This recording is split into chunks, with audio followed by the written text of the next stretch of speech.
बहुत ज़रूरी है ध्यान करना। और ध्यान जो है कई प्रकार के नहीं होते हैं। ध्यान मन का स्वास्थ्य है और स्वास्थ्य तो एक ही होता है। अब बीमारी हजार होते हैं तो ध्यान की विधियां हजार होती हैं। सभी जितने भी धर्म गुरु हैं, आध्यात्मिक गुरु हैं, उनकी अलग अलग ध्यान विधियां हैं।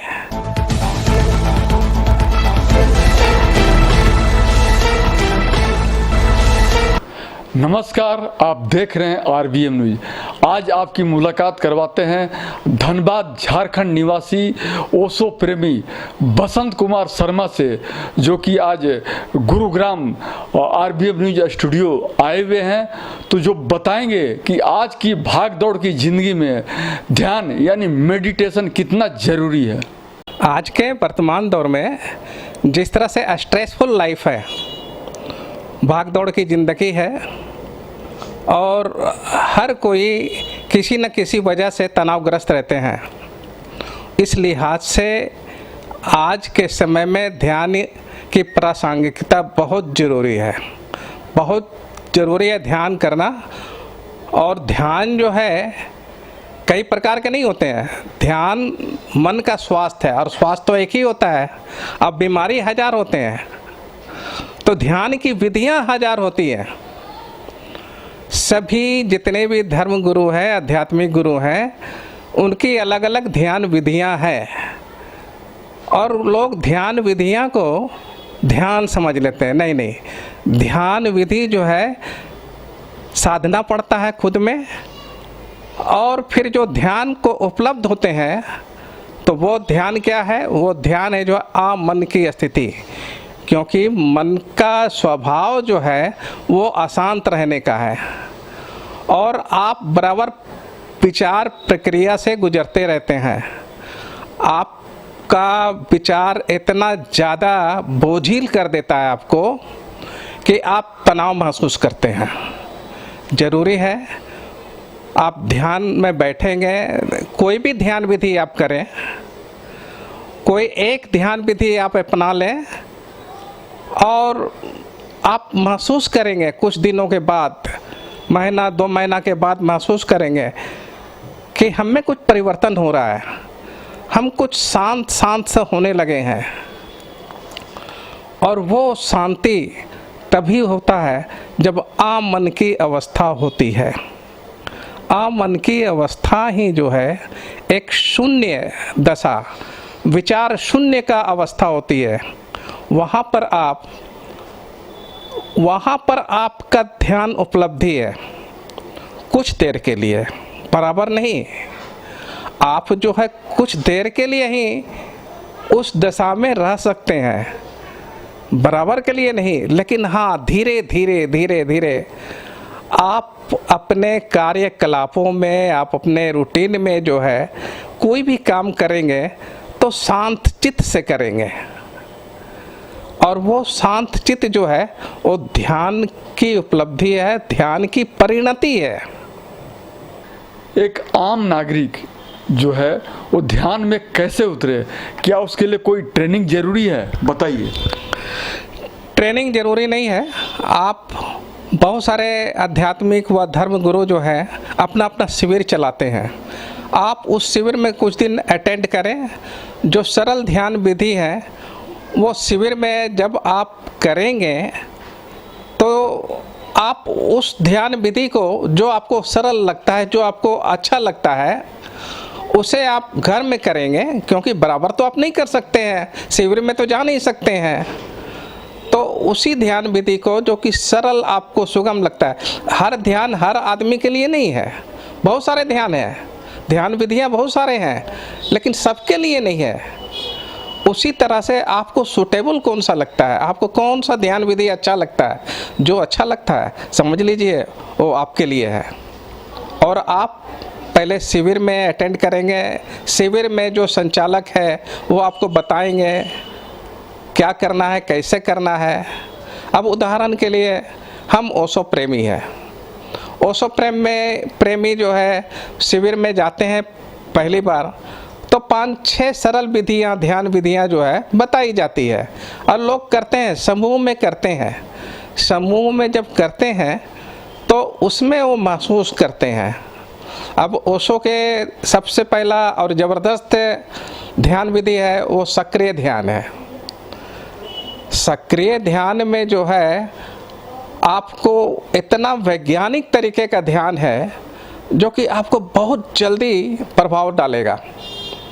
आपको शारीरिक रूप से, मानसिक रूप से बहुत ही जो है फायदेमंद होगा और आप महसूस करने लगे। कुछ लोग जो है सक्रिय विधि नहीं कर पाते हैं।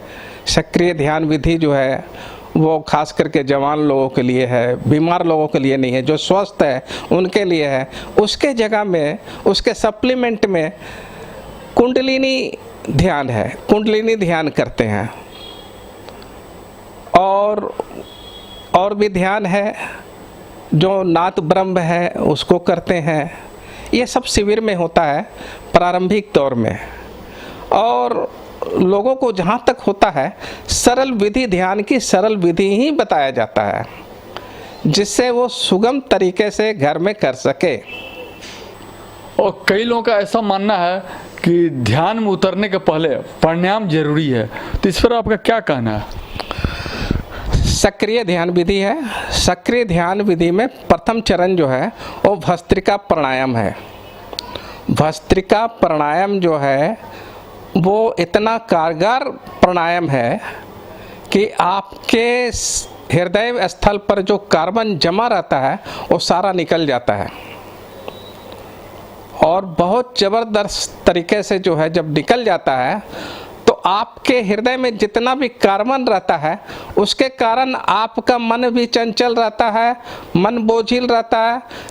जब मन हल्का हो जाएगा आप महसूस करेंगे प्रथम चरण में ही कि आप एकदम खाली खाली से कर रहे हैं, खाली खाली से हो गए हैं।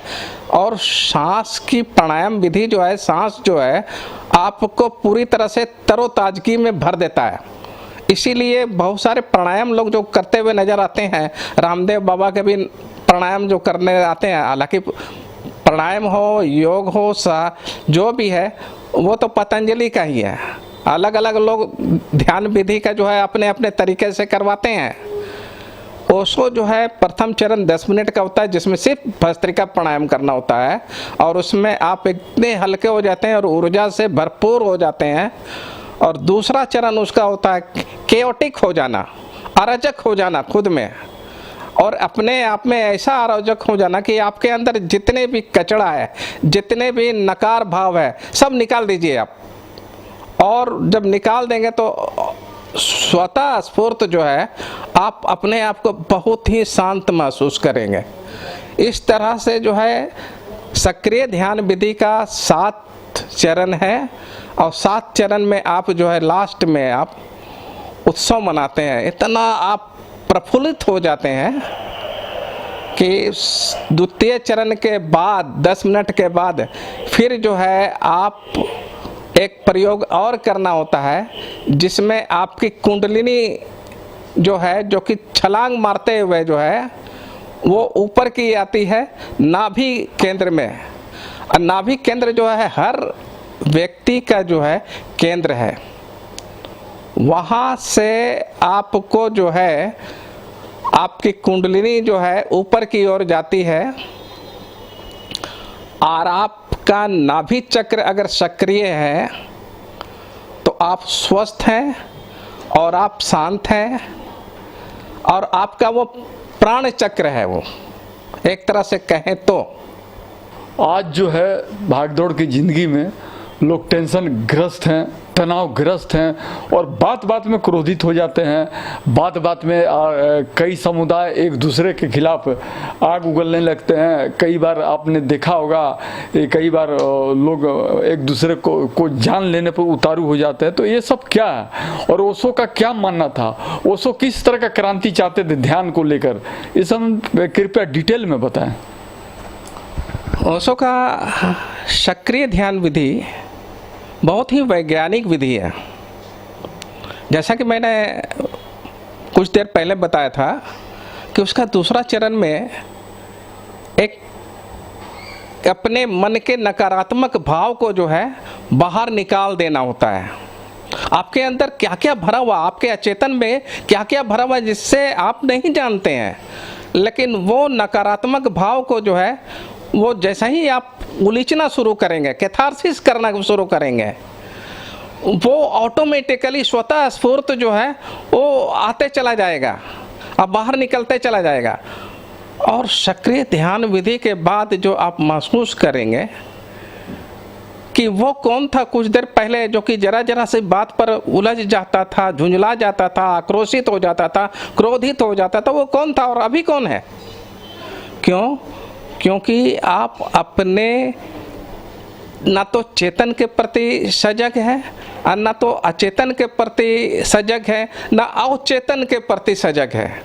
आपके अचेतन में बहुत कुछ छुपा हुआ है और वो ओशो के सक्रिय ध्यान विधि में जो अंदर के जो नकारात्मक भाव को उलीचना होता है, कैथारसिस करना होता है, उसमें बहुत कुछ निकलते चला जाता है। आप सिर्फ 3 महीने सक्रिय ध्यान विधि करें और समूह में करें, अकेले नहीं समूह में करें, तो आप 3 महीने के बाद उसका रिजल्ट आप परिणाम पाएंगे।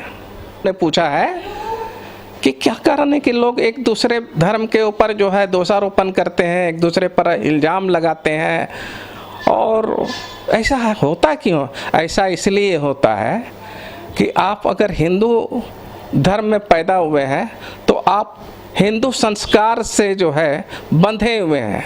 लेकिन कौन सा हिंदू संस्कार से आप बंधे हुए हैं? आप पहले अपने धर्म के बारे में ना तो कोई ग्रंथ पढ़े हैं और ना उसको बढ़िया से जानते हैं। वही हाल उधर मुस्लिम संप्रदाय में भी है। हमारे हिंदू धर्म में तो बहुत ही मतलब कि जो है धर्मनिरपेक्ष भाव है, जिसमें कहा गया है उपनिषद में सर्वधर्म समभाव, सब धर्मों का सम्मान करो, आदर करो, वसुधैव कुटुंबकम, पूरा विश्व परिवार है। फिर यहाँ एक दूसरे में जो है विभाजन क्यों, एक दूसरे में अलगाव क्यों, एक दूसरे से नफरत क्यों? नफरत को सवाल पैदा नहीं होता। अगर आप धर्म को जानते हैं तो आप एक दूसरे से अन्योन्याश्रित हैं, आप अलग हैं ही नहीं। हाँ, ये अलग बात है, जिस तरह से ध्यान विधियाँ अलग अलग है उसी तरह पूजा पद्धति भी अलग अलग है। और हम चाहते हैं कि मेरे जैसा ही चेहरा सबका हो, ये तो होना संभव नहीं है। मेरे जैसा चेहरा सबका तो हो ही नहीं सकता है।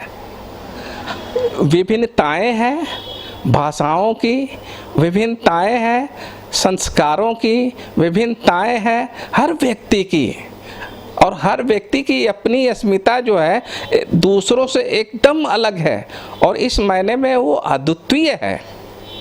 आप तो ओशो से काफ़ी समय से जुड़े हुए, मैं खुद भी जानता हूँ। क्या वजह है कि भारत ही नहीं पूरे वर्ल्ड में उनको एक तरह से नकार दिया गया? तो इस संबंध में उसका क्या कारण है, बताइए।